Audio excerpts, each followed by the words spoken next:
नमस्कार. आजच्या व्हिडिओमध्ये मी तुम्हाला आषाढी एकादशीच्या दिवशी पांडुरंगाची पूजा घरच्या घरी कशी करावी याबद्दलची संपूर्ण माहिती सांगणार आहे.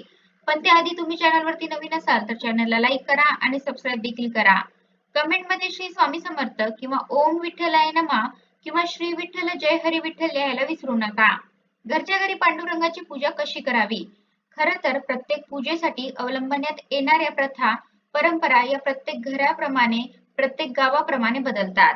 पण साधारणतः पूजेमध्ये ज्या गोष्टी केल्या जातात त्याच गोष्टी मी सांगणार आहे. तर पूजेसाठी आधी साहित्य काय काय लागणार आहे ते बघूया. नैवेद्यासाठी 5 प्रकारची फळं घ्यायची आहेत.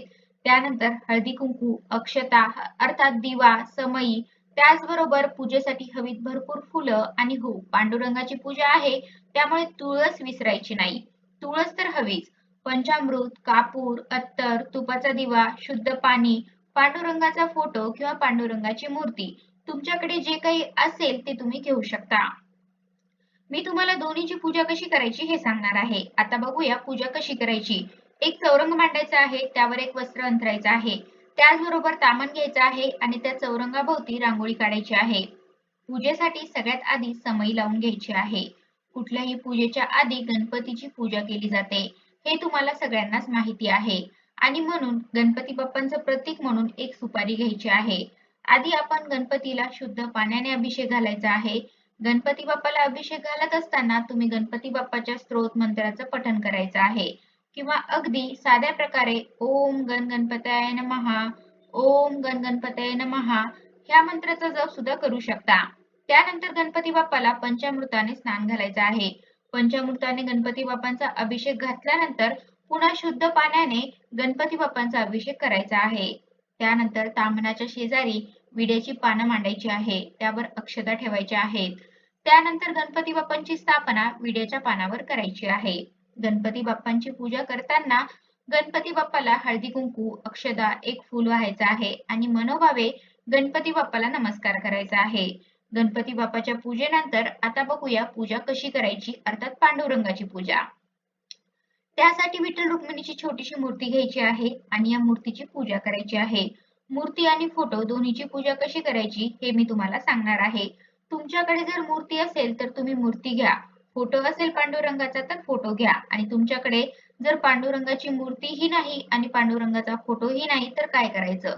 हा जर प्रश्न असेल तर तुम्ही तुमच्या देवघरामध्ये असणारा जो छोटा बाळकृष्ण आहे तो बाळकृष्ण सुद्धा घेऊ शकता आणि त्याची सुद्धा पूजा करू शकता. कारण बाळकृष्ण तर सगळ्यांच्याच घरामध्ये असतोच असतो. ही सगळी भगवान श्रीहरी विष्णूंचीच रूपं आहेत.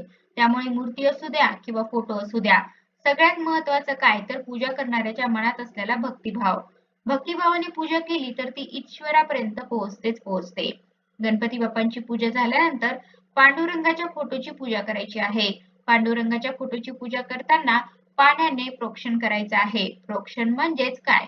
जेव्हा फोटोची पूजा करायची असते तेव्हा प्रोक्षण केलं जातं कारण फोटोला अभिषेक घालता येत नाही. म्हणून एक फूल घ्यायचं आणि ते पाण्यामध्ये बुडवायचं आणि फुलाने प्रोक्षण करायचं आहे. त्या फुलाचं जे पाणी आहे ते फोटोवरती शिंपडायचं आहे. पाण्याने प्रोक्षण झाल्यानंतर दूध सुद्धा थोडंसं फोटोवरती शिंपडायचं आहे आणि पुन्हा शुद्ध पाणी शिंपडायचं आहे. त्यानंतर फोटो शुद्ध वस्त्राने व्यवस्थित पुसून घ्यायचा आहे. त्यानंतर चंदनाचा तिलक पांडुरंगाला लावायचा आहे. पांडुरंगाचा हा तिलक जो आहे तो एकदम विशिष्ट प्रकारे लावला जातो. तो त्याच प्रकारे लावण्याचा प्रयत्न करायचा. त्यानंतर हळदी कुंकू, अक्षदा वाहायच्या आहेत. पांडुरंगाच्या पूजेमध्ये तुळशीचं महत्त्व वेगळं सांगायला नकोच. त्यामुळे तुळस अर्पण करायची आहे, फुलं वाहायची आहेत, हार अर्पण करायचा आहे. या प्रकारे पांडुरंगाच्या फोटोची पूजा करायची आहे.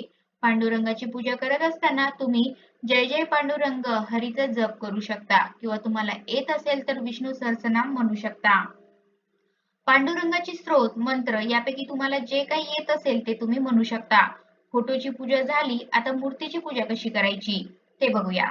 मूर्तीला छान प्रकारे अभिषेक घालायचा आहे. सगळ्यात आधी शुद्ध पाण्याने पांडुरंगाच्या मूर्तीला आणि माता रुक्मिणीला अभिषेक करायचा आहे. मगाशी म्हटलं तसं हा अभिषेक करताना तुम्ही विष्णू सहस्रनाम म्हणू शकता. तुम्हाला म्हणता येत नसेल तर तुम्ही जय जय पांडुरंग हरी म्हणत सुद्धा हा अभिषेक करू शकता. शेवटी देवाचं नाव घेणं महत्वाचं आहे. देवाचं नामस्मरण करणं महत्वाचं आहे. शुद्ध पाण्याने अभिषेक केल्यानंतर हळदीने आणि कुंकवाने सुद्धा अभिषेक करायचा आहे. त्यानंतर फुलांच्या पाकळ्याने सुद्धा अभिषेक करायचा आहे. तुम्ही अत्तराने सुद्धा अभिषेक करू शकता. सुगंधित द्रव्य अभिषेकामध्ये वापरायचं आहे आणि त्यानंतर सगळ्यात महत्त्वाचं पंचामृताने अभिषेक करायचा आहे. विठ्ठल रुक्मिणीच्या मूर्तीला पंचामृताने अभिषेक करणं आवश्यक आहे. पंचामृतामध्ये 5 घटकांचा समावेश असतो.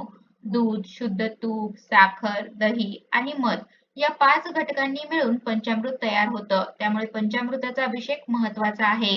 तुमच्याकडे पंचामृत नसेल तर तुम्ही दुधाने सुद्धा अभिषेक करू शकता. पण शक्य असेल तर पांडुरंगाच्या पूजेमध्ये पंचामृत नक्की घ्या. त्यानंतर पुन्हा एकदा शुद्ध पाण्याने अभिषेक करायचा आहे. त्यानंतर पांडुरंगाच्या मूर्तीची स्थापना करायची आहे. त्यासाठी अक्षता मांडून घ्यायच्या आहेत. तुम्ही चौकोनी मंडलही करू शकता किंवा अष्टदल कमल सुद्धा या अक्षतांनी बनवू शकता. सुंदर ते ध्यान उभे विटेवरी कर विटकटाकवरी ठेवून या. अशा सुंदर विठ्ठलाच्या पांडुरंगाच्या स्वरूपाची पूजा मनोभावे करायची आहे. सगळ्यात आधी पांडुरंगाला चंदनाने तिलक लावायचा. पांडुरंगाला चंदनाचा तिलक आणि माता रुक्मिणीचं मळवट मात्र कुंकवाने भरायचं आहे.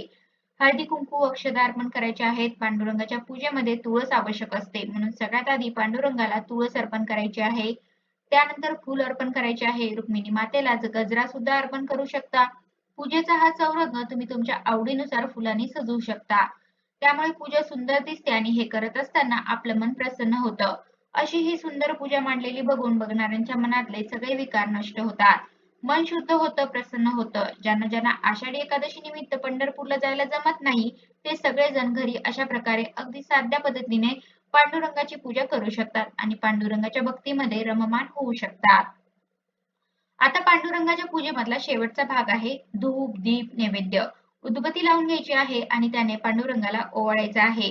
नैवेद्यासाठी 5 प्रकारची फळं ठेवायची आहेत. तुम्हाला जी उपलब्ध होतील ती फळं तुम्ही घेऊ शकता. त्या दिवशी तुम्ही गोडाचा शिरा सुद्धा बनवू शकता किंवा तुम्हाला जे शक्य असेल ते गोड सुद्धा देवाच्या नैवेद्यासाठी घेऊ शकता. पाण्याचं मंडल करून घ्यायचं आहे आणि पंचामृताचा नैवेद्य सुद्धा दाखवायचा आहे.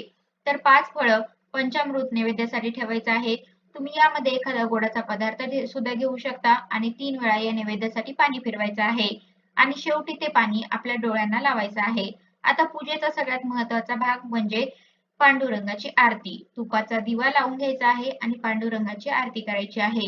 सगळ्यात आधी गणपती बाप्पाची आरती म्हणायची आणि त्यानंतर पांडुरंगाची आरती म्हणायची आहे. युगे 28 विटेवर उभा, वामांगी रुक्माई दिसे दिव्य शोभा ही पांडुरंगाची आरती घरातल्या सगळ्यांनी एकत्र येऊन म्हणायची आहे. देवाची कापूर आरती सुद्धा करायची आहे. कापूर सुद्धा घेऊन तोही ओवाळायचा आहे.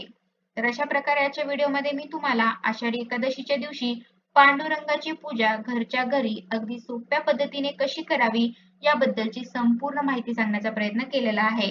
कसा वाटला तुम्हाला माझा आजचा व्हिडिओ कमेंट करून नक्की सांगा आणि कमेंटमध्ये श्री स्वामी समर्थ किंवा ओम विठ्ठलाय नमः लिहायला विसरू नका. धन्यवाद.